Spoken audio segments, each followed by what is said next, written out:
Kita lanjutkan dialog kami bersama para narasumber dan kami akan mencoba untuk menyapa kembali Pak Saiful Huda selaku Wasekjen PKB. Pak Saiful, sudah mendengar jelas? Komunikasi kami sudah lancar? Ya, Mbak.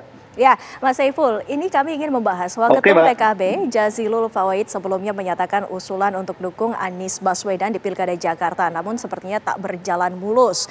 Apa yang sebenarnya yang menjadi penghambat antara PKB dan juga Anies Baswedan? Karena jika kita lihat sampai dengan saat ini, nasib Anies Baswedan di Pilgub Jakarta belum ada titik terang, Mas Saiful. Ya, lebih tepatnya sebenarnya Des Pilkada DPP memang sampai hari ini belum memutuskan, Mbak. Jadi secara mekanisme teman-teman DPW punya hak untuk mengusulkan, dan kebetulan DPW Jakarta sudah mengusulkan satu nama, yaitu Mas Anies Baswedan. Nah, nama ini sudah diusulkan ke Des Pilkada DPP, dan sampai hari ini kami memang belum memutuskan. Jadi kalau ditanya menyangkut soal apakah ada perubahan cuaca, apakah kita sudah pasti tidak dan seterusnya, ya kita belum bisa menjawab karena memang Des Pilkada DPP belum memutuskan. Kapan kira-kira kepastian ini, Mas Saiful? Ya memang dalam jadwal rapat kami di Des Pilkada DPP DKI Jakarta termasuk yang kita belakangkan, termasuk untuk Jawa Timur, Jawa Tengah, dan Jawa Barat. Jadi khusus untuk provinsi di Jawa, memang termasuk provinsi dinamikanya cukup cukup luar biasa. Karena itu untuk semua provinsi di Jawa kita belakangkan, dan sampai hari ini kami masih concern untuk menuntaskan agenda penetapan di provinsi-provinsi yang lain. Nah, Mas Saiful, apakah ajakan bergabung dengan pemerintahan Prabowo Gibran mendatang ini menjadi salah satu yang membuat pencalonan Anies ini menjadi tidak mulus, Mas Saiful? Nah, tentu terkait dengan ini, ya nanti akan jadi bahasan, karena di saat Gus Muhaimin ketemu dengan Pak Prabowo, PKB memastikan untuk bekerja sama dengan Gerindra dan Pak Prabowo. Nah, terkait ini apakah menjadi bagian dari persoalan pilkada, baik untuk DKI, Jawa Timur, Jawa Tengah, Jawa Barat, kita tunggu saja sampai nanti waktunya Des Pilkada DPP memutuskan. Mas Saiful, saat ini PKB dan PDIP menjadi dua partai yang paling mungkin mengusung Anies Baswedan. Bagaimana komunikasinya? Apakah sudah mengarah ke penentuan wakil Anies, Mas Saiful? Ya emang kami jujur aja, sudah lama nggak komunikasi dengan teman-teman PDIP. Jadi tentu semua yang sifatnya potensi untuk membangun koalisi masih sangat terbuka di DKI Jakarta, dan termasuk di Jawa Timur, Jawa Tengah, dan Jawa Barat. Tapi sekali lagi, dinamika di DKI itu kan cukup luar biasa. Misalnya ya, PKS yang sudah memasangkan saja, itu aja sekarang dalam posisi ingin melakukan perubahan. Gitu. Apalagi PKB yang belum menetapkan siapapun. Nah, jadi kalau kita bahas kembali, PKB sudah menyatakan akan mencalonkan bersama dengan PDIP. Nah, apakah PKB juga mulai mengirim sinyal jika pencalonan Anies ini tidak berjalan mulus, Mas Saiful?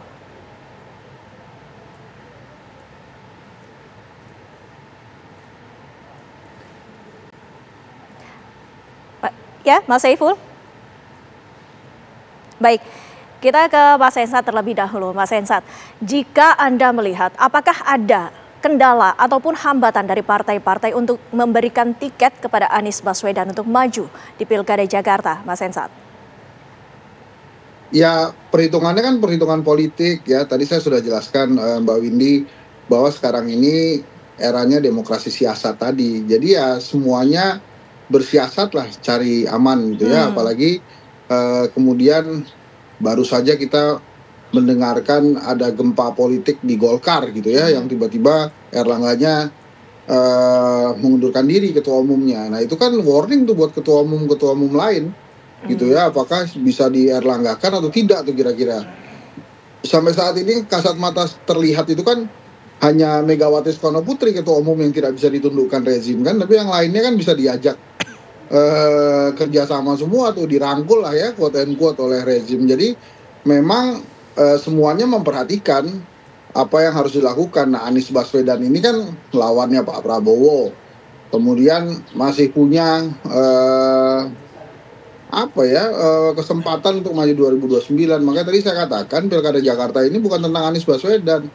Jadi kalau Anies Baswedannya ditolak oleh partai politik lain, bukan artinya kemudian harus ada kotak kosong di Jakarta.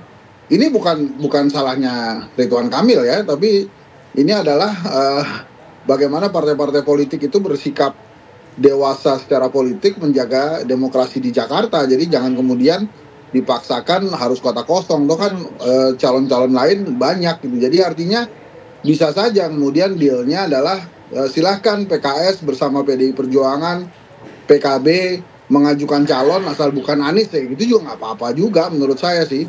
Tapi kalau jangan kemudian diperburuk demokrasi di Indonesia dengan menghadirkan beberapa kotak kosong di beberapa tempat di tanah air yang memang sedang melakukan atau mempersiapkan diri menjelang pilkada. Kan kalau secara perhitungannya selain Jakarta yang dibuat kota kosong, itu kan Banten kan juga lagi deg-degan ya, karena Airin Rahmidiani itu ketua tim pemenangan Prabowo Gibran, orangnya Erlangga banget, kemudian terus Erlangganya dilengserkan ya, quote and quote. Nah ini kan Airin yang punya elektabilitas tinggi pun belum tentu bisa maju. Karena apa? Karena adanya demokrasi siasat juga yang beredar di sana gitu ya. Jadi memang intinya adalah mau nggak partai politik yang diamanahkan oleh undang-undang menjaga demokrasi itu kemudian menelurkan calon-calon lain gitu. Sekali lagi ini bukan salahnya Ridwan Kamil. Ridwan Kamil itu juga salah satu korban demokrasi siasat menurut saya. Lah orang dia tingginya di Jawa Barat, kok nggak boleh maju di Jawa Barat, diusir-usir malah ke Jakarta. Sana kamu maju aja di Jakarta, jangan di Jawa Barat. Itu kan demokrasi siasat juga. Kasihan juga Ridwan Kamil sebetulnya. Yang bisa jadi pendukungnya adanya di sana, Bobotoh kan ada di Jawa Barat, yang ada di Jakarta ini Jakmania gitu. Tapi Ridwan Kamil mungkin tidak punya kuasa untuk menahan kekuatan yang berada di belakangnya, yang mengharuskan dia mencalonkan diri di Jakarta.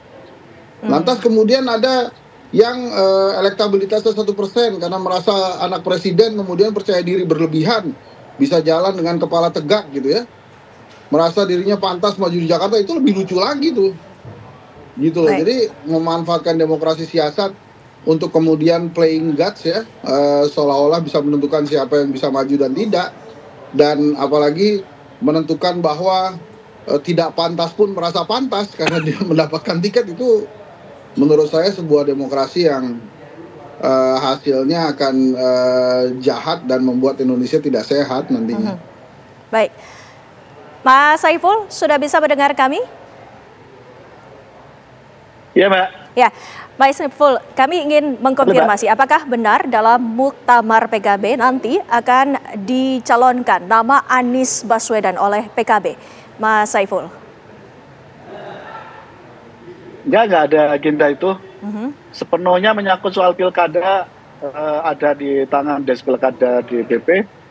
Jadi muktamar kami full untuk menuntaskan berbagai agenda termasuk pemilihan ketua umum. Habis itu ya sudah.